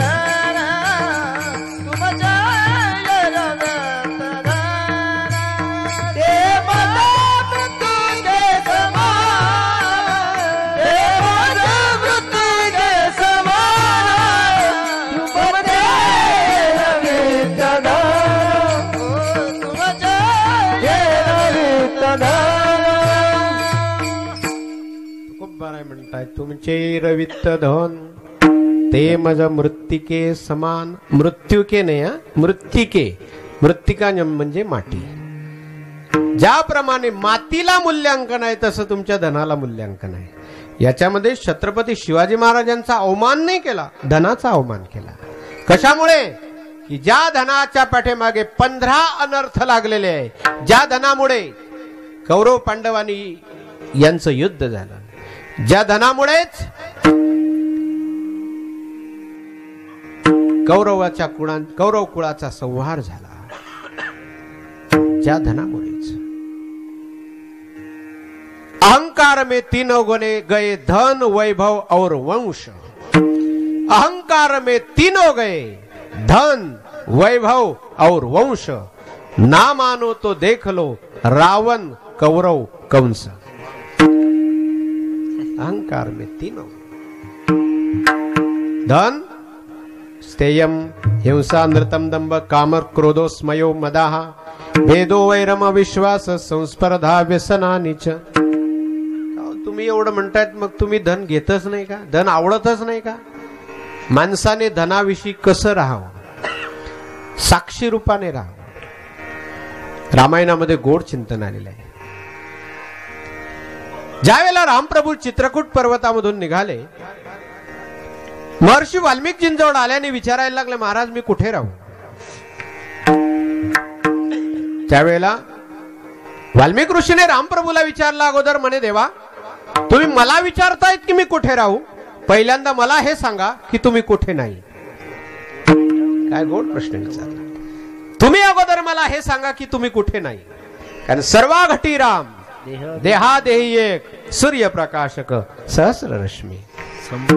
तो नाही ऐसा ठाव उरला से कवन, सर्वत्र संपूर्ण गगन जैसे. एकदा काय झालं, एका गुरुने 3 शिष्य होते, तिघांना 3 केळी दिली. जागे एका झोपले आहे. 3 शिष्यांना 3 केळी दिली आणि सांगितले ज्या ठिकाणी कोणीच नसेल अशा ठिकाणी एक केळं खा. एकाने काय केलं, ती केळी घेतली, घरी गेला, घरातल्या सर्व परिवाराला घराच्या बाहेर काढून दिलं, दरवाजा बंद केला, खिडक्या बंद केल्या, व्हेंटिलेटर बंद, सर्व बंद केलं. भर उन्हाळ्यामध्ये चैत्र महिन्यामध्ये 4 ब्लँकेट काढले, अंगावर घेतले आणि 4 ब्लँकेट काढून ते किडे खाल्ले अंगावर घेऊन. दुसरा जो शिष्य होता त्याने काय केलं, लांब जंगलामध्ये गेला आणि तेवढ्यावर थांबला नाही, नदीमध्ये गेला, पाण्यात गेला, खाली खोल पाण्यामध्ये बुडी मारली आणि कसा पाण्यात केळं खाल्लं ते त्याला जाऊन विचारा, मला माहिती नाही. पाण्यात गेला आणि तिथे केळी खाल्ली. आणि जो तिसरा होता त्याने काय केलं ते आता नंतर सांगेल. ते तिघचे तिघ आले, गुरुने विचारले एकाला, का रे केळी खाल्ली का? म्हणे हा. कुठे खाल्ली? म्हणे बाबा अहो घरातले सर्वेला आकलून दिलं, दरवाजा बंद केला, खिडक्या बंद केला, 4 ब्लँकेट पांघरले एवढ्या उन्हाळ्यात आणि 4 ब्लँकेट पांघरून तिथे केळी खाल्ली. कोणीच नव्हतं, मच्छरही नव्हतं. गुरु म्हणायला लागले बर. दुसऱ्याला विचारलं, का रे तू खाल्ली का? म्हणले मग? म्हणले महाराज मी तर लांब जंगलात गेलो, पाण्यामध्ये गेलो आणि पाण्यामध्ये केळी खाल्ली, कोणीच नव्हतं. तिसऱ्याला विचारलं, का रे तू खाल्ली का? त्याने ते खिशातून केळं काढलं, गुरुजीच्या समोर ठेवून दिलं. ते 2 हसायला लागले, अरे मूर्ख, याला अशी रिकामी जागाच दिसली नाही की जिथे कोणी नाही म्हणून. ते हसायला लागले दोघं. गुरुजी म्हणायला लागले, तो नाही मूर्ख, तुम्ही मूर्ख आहे. का रे तू म्हणायला लागला कुठे खाल्ले? म्हणे ब्लँकेट अंगावर घेऊन खाल्ली, कोणीच नव्हता तिथे. तो म्हणायला लागला मी पाण्यात खाल्ली, कोणीच नव्हतं. तिसऱ्याला विचारलं, का रे तुला अशी एकांत जागाच मिळाली नाही का? तो म्हणायला लागला, महाराज तुम्हीच सांगितलेलं आहे सर्वम खलविदम ब्रह्म, सर्वीकडे परमात्मा भरलेला आहे. मग तो जर सर्वीकडे आहे तर अशी जागा मला दाखवा की तो नाही अशा ठिकाणी मी केळं खाऊन येतो म्हणून सांगा. तो नाही अशी जागा आहे का? तो परमात्मा नाही असं ठिकाणच नाही. महर्षी वाल्मिकजी बोलायला लागले, देवा तुम्ही नाही अशी जागा सांगा. भगवान म्हणायला लागले ते माझं स्वरूप जाऊ द्या, पण मी आता हे अवतार कार्य घेतलेलं जे आहे त्रतायुगात ते कुठे राहू ते सांगा. आणि मग वाल्मिक ऋषी बोलायला लागले, महाराज मी 14 स्थान सांगतोय तुम्हाला. 14 ठिकाणं सांगितले भगवंताने. रामायणाच्या वेळेस सांगेल आता ते 14 स्थान सांगितले. कोणकोणते? देवा तुम्ही निवेदित भोजन करही, प्रभू प्रसाद पटभूषण धरही. तुम्हाला दिल्याशिवाय जो जेवण करत नाही अशा माणसाच्या हृदयामध्ये जाऊन तुम्ही राहा. एक ठिकाण. आणि दुसरं ठिकाण असं सांगितलं, मग विनंतीपूर्वक सांगेल तुम्हाला, कोण जगातल्या कलियुगातल्या प्रत्येक वस्तूमध्ये दोष आहे. ती वस्तू जर तुम्हाला निर्दोष करून सेवन करायची असेल तर एक काम करा, देवाला दिल्याशिवाय जेवण करू नका, त्यात दोष नाही राहणार. दुसरी गोष्ट, सुवर्णामध्ये कली आहे आणि तो कली आपल्या जवळ येऊ नये असं वाटतं. माता वर्गाला सांगेल, तुम्हाला जर हातामध्ये सोन्याच्या बांगड्या घालायच्या असतील, पहिल्यांदा ती बांगडी माझ्या कन्हैयाच्या हातामध्ये घाला आणि मग ती तुम्ही घाला. मंगळसूत्र घालायचं असेल, माता राधाराणीच्या गळ्यामध्ये घाला, रुक्मिणी मातेच्या गळ्यात घाला, माता जानकीच्या गळ्यात घाला अगोदर, आणि मग तो प्रसाद म्हणून तुम्ही अंगावर धारण करा. प्रभू प्रसाद पटभूषण धरही. विठ्ठल विठ्ठल विठ्ठल विठ्ठल विठ्ठल विठ्ठल विठ्ठल विठ्ठल पुंडलिक वरद हरी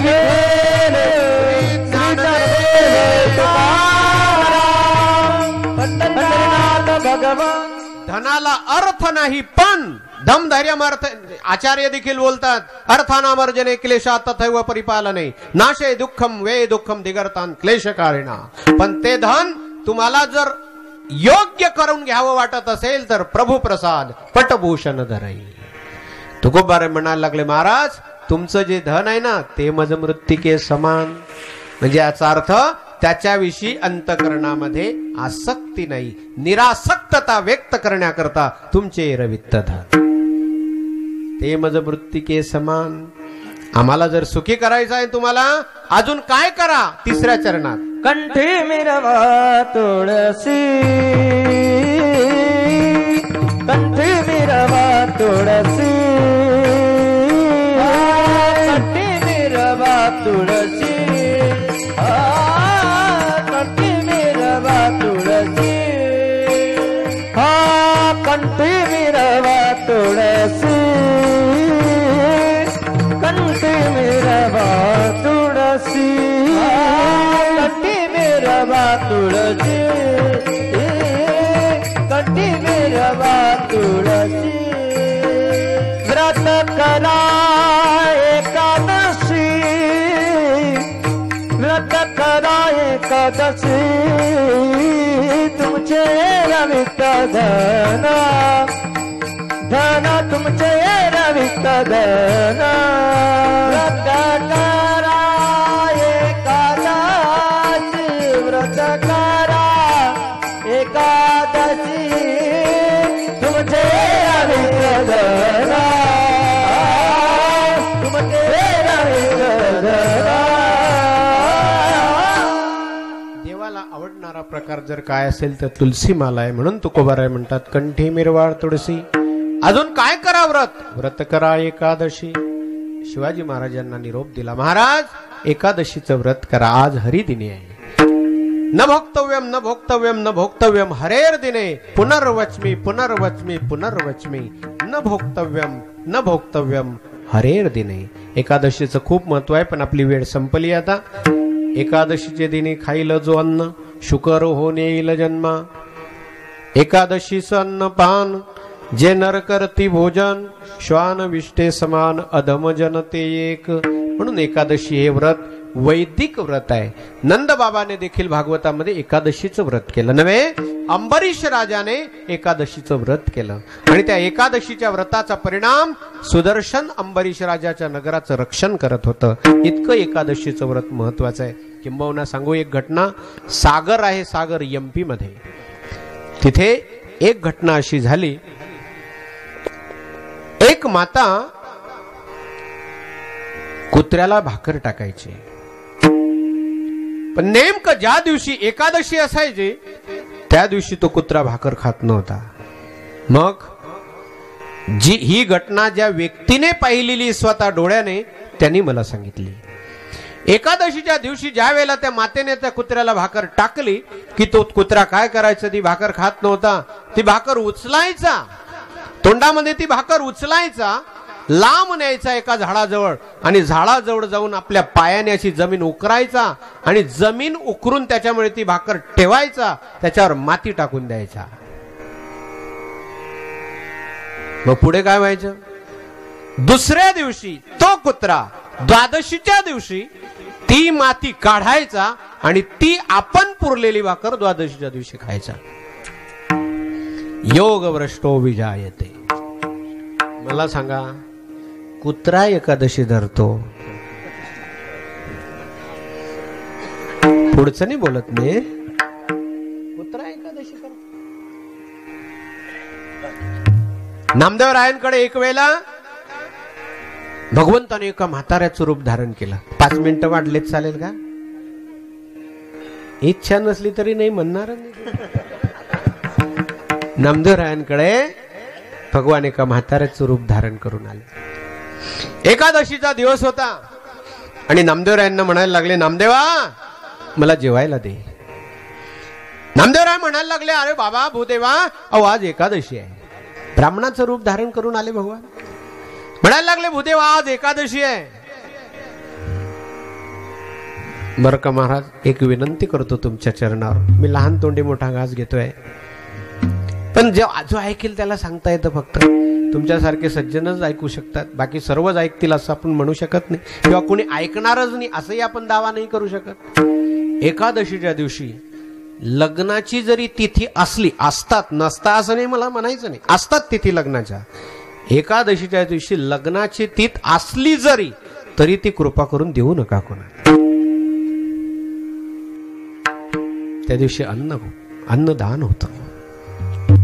आणि एकादशीच्या दिवशी अन्नामध्ये जेवढे कण असतात त्या प्रत्येक कणाच्या बुडाशी पाप निवास करतात. मान्य पंचांगानुसार एखाद्या वेळेला तारीख असेल, पण कृपा करून पंचांग काही लोकांना समजत नाही.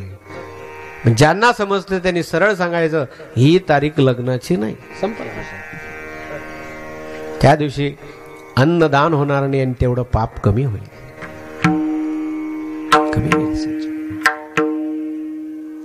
मामासाहेब दांडेकर काय जीवन होतं सज्जनो. सद्गुरु जोग महाराज आज जे आहे आमचे हरिभक्तपरायण स्वानंद सुख निवासी धुंडा महाराज, त्यांच्या वंशामध्ये चैतन्य महाराज आहे, चंद्रशेखर महाराज आहे. काय जीवन आहे सज्जनो या लोकांचं. यद्यदाचरती श्रेष्ठ, वंदन करावं त्यांच्या जीवनाला. भूदेव नामदेवरायांच्या दरवाजामध्ये उभा आहे आणि नामदेवा मला जेवण दे, भूक लागली. नामदेवराय म्हणायला लागले, बाबा आज एकादशी आहे. अरे एकादशी असेल, मला काय करायचं आहे, मला भूक लागली, माझे प्राण जात आहेत. नामदेवराय म्हणायला लागले, पण एकादशी बाबा, दुसरं काही सांगा, दुसरं देतो तुम्हाला. नाही म्हणे, मला जेवणच पाहिजे. नामदेवराय म्हणले, जेवण देणार नाही. म्हणले, मी तुझ्या दारी मरणार. म्हणे, उद्या मरायचा तर आज, आणि आज तर आत्ता मर. ब्राह्मण मेला याला म्हणतात निष्ठा महाराज. तरी आकाशवर पडो पाहे, पतिव्रते जैसा व्रतार प्रमाण. बस सर्व भावे लोभ्या आवडे हे धन, आम्हा नारायण तैशा परे. सांगितलं महाराज, अरे नामदेवा मी मरतो तुझ्या दारामध्ये, मर. आणि खरोखर तो ब्राह्मण मेला. आणि तो ब्राह्मण मेल्यानंतर सर्व पंढरपूरले लोक नामदेवाकडे आले, म्हणायला लागले, तुझ्याकडून ब्रह्महत्या घडली, तुला पाप लागलं. कोणी त्या ब्राह्मणाला हात लावत नव्हते मेलेल्या प्रेताला. नामदेवराय म्हणले, काळजी करू नका, मी एकटा नेतो. नामदेवरायांनी उचललं ते प्रेत, चंद्रभागेवर आणलं, तिरडी रचली, लाकडं वगैरे रचले, त्याच्यावर ठेवलं त्या म्हातारे बाबाला. विधी जसा करावा तसा विधी करायला लागले. प्रदक्षिणा केली आणि प्रदक्षिणा करून हातामध्ये मुखाग्नी देण्याकरता अग्नी घेतला आणि आता अग्नी लावायला जाणार. भगवंताला वाटलं आता खरंच पेटवेल आपल्याला. ब्राह्मण भगवान बनलेले होते, डोळे उघडले, म्हणायला लागले, नामदेवा अरे आता तरी जेवायला दे. नामदेवरायच्या लक्षात आलं. नामदेवराय म्हणले, आता तर सोडतच नाही तुला, आता अख्खा पेटवतो पायापासून डोक्यापर्यंत. भगवंताने उडी मारली त्याच्यावरून खाली आणि प्रगट झाले. याला म्हणतात निष्ठा. काही जरी झालं एकादशीच्या दिवशी अन्न कुणालाही देऊ नका. आपल्या घरी पाहुणे आले, ते एकादशी करत नाही. व्याही आला, एकादशी करत नाही. कण द्या, पुढचं काही बोलत नाही आता. रताळ द्या, रताळ, पण जेवायला देऊ नका. एकादशी अन्नपान जे नर करती भोजन, श्वान विष्टे समान अधम जनते एक. एकादशीचे दिनी खाईल जो अन्न, शुकर होणे येईल जन्मा. एकादशीचे दिनी करील जो भोग, त्यासी माता संग घडत असे. नामदेवराय बोलतात सज्जनो, एकादशीच्या दिवशी अन्न खाल्लं तर त्याला डुकराचा जन्म मिळतो. एकादशीच्या दिवशी पती पत्नी स्वतः एकमेकाशी एकादशीच्या दिवशी रत झाल्यानंतर आईशी संबंध केल्याचं पाप लागतं सज्जनो. एकादशीच्या दिनी करील जो भोग, माता त्यासी माता संग घडत असे. रजस्वला शोणित सेविल्या समान, तांबूल चरवण करील जाऊ. एकादशीच्या दिवशी जर तंबाखू, पान, बिडी, सिगारेट, तर आपल्याला रजस्वला रक्त पिल्यासारखा दोष लागेल. नामदेवरायांना विचारलं, महाराज तुमच्या मनाने बोलतायत का तुम्ही? नामा म्हणे, नाही माझ्याकडे दोष, पुराणे हे व्यास वाक्य असे. इतकं एकादशीचं महत्व आहे सज्जन हो. म्हणून तुकोबाराय शिवाजी महाराजांना पत्र लिहितात, त्यामध्ये बोलतात, कंठी मिरवा तुळशी व्रत करा एकादशी. अजून काय? आमच्या अंतकरणातली एक इच्छा आहे महाराज, आणि ती इच्छा शिवाजी महाराजांजवळ शेवटच्या चरणामध्ये तुकाराम महाराज व्यक्त करतायत. म्हणवा हरीचे दास, म्हणवा हरीचे दास, म्हणवा हरीचे दास, म्हणवा हरीचे दास, म्हणवा हरीचे दास, म्हणवा हरीचे दास, म्हणवा हरीचे दास, म्हणवा हरीचे दास. तुका म्हणे मत हे आज, तुका म्हणे मत हे आज, तू मते मीत दान, तू मते मीत दान. तुका म्हणे मत हे आस, तुका म्हणे मत हे आस, तुमचे मीत दान, तुमचे मीत दान. माझ्या मृत्तिके समान, हा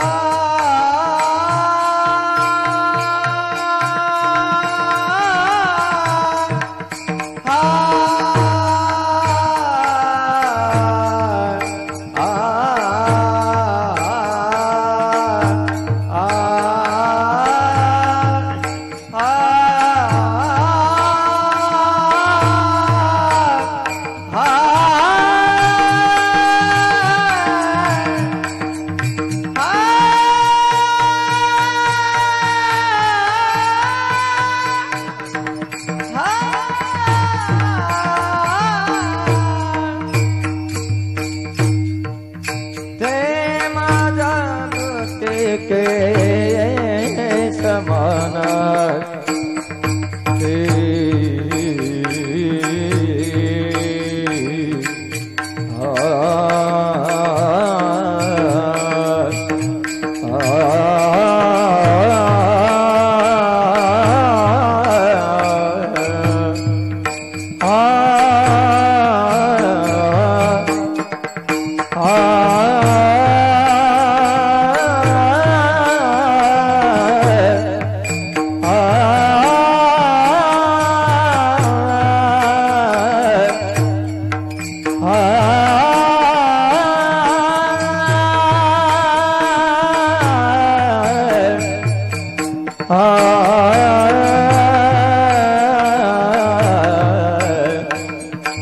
ते मद मृत्यु के समान ते मद मृत्यु के समान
ज्या झाडाला द्राक्ष जास्त येतात त्याला टेकू लावावा लागतो.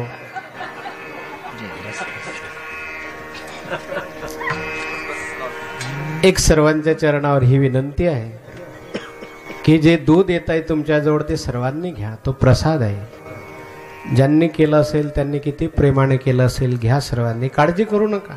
वाटल्यास मी डोळे बंद करून घेतो.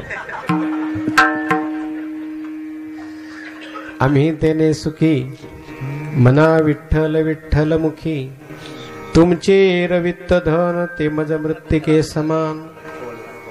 तुकोबारा या अभंगाच्या शेवटच्या चरणामध्ये बोलतात, मनवा हरीचे दास तुका म्हणे मज हे आस.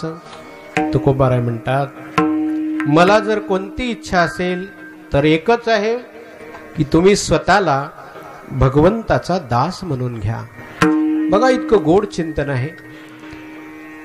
तुम्ही जर या महाराष्ट्राचे भाग्य विधाते असले, जर 2 मिनिटं आहे का दोन्ही कामं करा. तसं चिडिया दो दो न बने, पण तरी दोन्ही कामं करा. 1-2 मिनिटं सांगतोय फक्त. महाराज, मनवा हरीचे दास तुका म्हणे मज हे आस. तुम्ही या राज्याचे वैभवाचे स्वतःला मालक म्हणून घेऊ नका.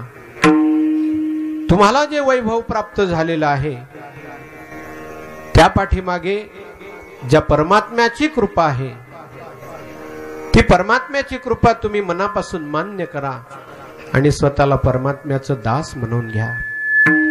आणि जर परमात्म्याचं दास स्वतःला म्हणून घेतलं तर परमात्मा निश्चित कृपा करेल आणि परमात्मा कृपा करेल तो भाग पुढचा आहे, पण आम्हाला त्याच्याने खऱ्या अर्थाने सुख होईल. म्हणवा हरीचे दास तुका म्हणे मज हे आस, तुमचे एरवित्त धन ते मज मृत्तिके समान. वैकुंठवासी स्वानंद सुखनिवासी परमहंस संत श्री हरिहर बाबा यांच्या पुण्यतिथी महोत्सवामध्ये आज ह्या कीर्तनाचा आणि छत्रपती शिवाजी महाराजांच्या जयंतीचा हा एक पर्वकाळ आहे.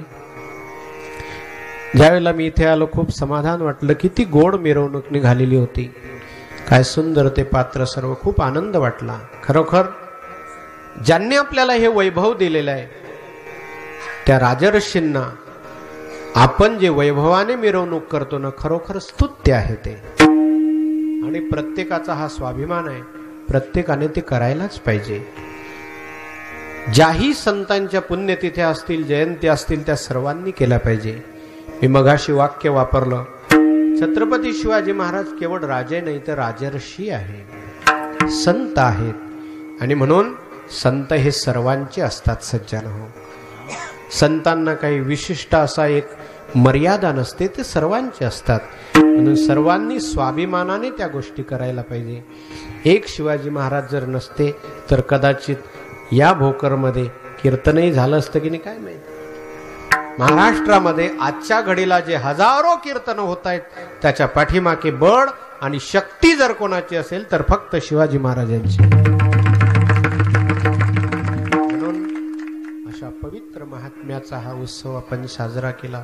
प्रत्येक गावामध्ये झाला, पण आपल्या गावामध्ये खूप मोठं वैभव मी पाहिलं. काय सुंदर बग्गी होती ती, खूप आनंद वाटला. सज्जनो, ज्यांनी हा आणि काहीतरी उत्सव केला त्या सर्वांना मी धन्यवाद देतो, त्यांच्या चरणावर वंदन करतो. आणि ज्याही संतांचे काही उत्सव असतील ते आपण जीवनामध्ये अवश्य करा, ही सर्वांच्या चरणी प्रार्थना करतो आणि सेवेला पूर्ण विराम देतो. मुंगीवरी भार गजाचे पालान झाला म्हणून तुमच्या श्रद्धेलाही वंदन करतो, पण यात आम्ही काढतो आता. ज्ञानेश्वर माऊली ज्ञानराज माऊली तुकाराम, ज्ञानेश्वर माऊली ज्ञानराज माऊली तुकाराम. जय जय ज्ञानेश्वर माऊली ज्ञानराज माऊली, जय जय ज्ञानेश्वर माऊली ज्ञानराज माऊली, जय जय ज्ञानेश्वर माऊली ज्ञानराज माऊली तुकाराम, ज्ञानेश्वर माऊली ज्ञानराज माऊली.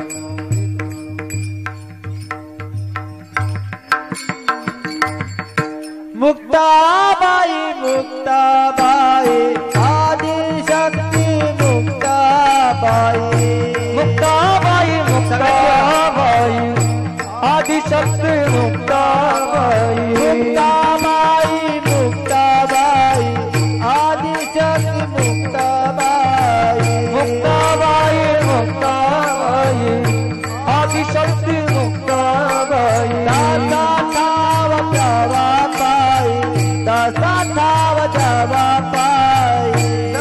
ठाव जावा पाई, दासा ठाव जावा पाई. मुक्ताबाई मुक्ताबाई दासा ठाव जावा पाई, मुक्ताबाई मुक्ताबाई दासा ठाव जावा पाई, मुक्ताबाई मुक्ताबाई दासा ठाव जावा पाई, मुक्ताबाई मुक्ताबाई दासा ठाव जावा पाई, मुक्ताबाई मुक्ताबाई ब्रह्मचित्तल मुक्ताबाई, मुक्ताबाई मुक्ताबाई ब्रह्मचित्तल मुक्ताबाई.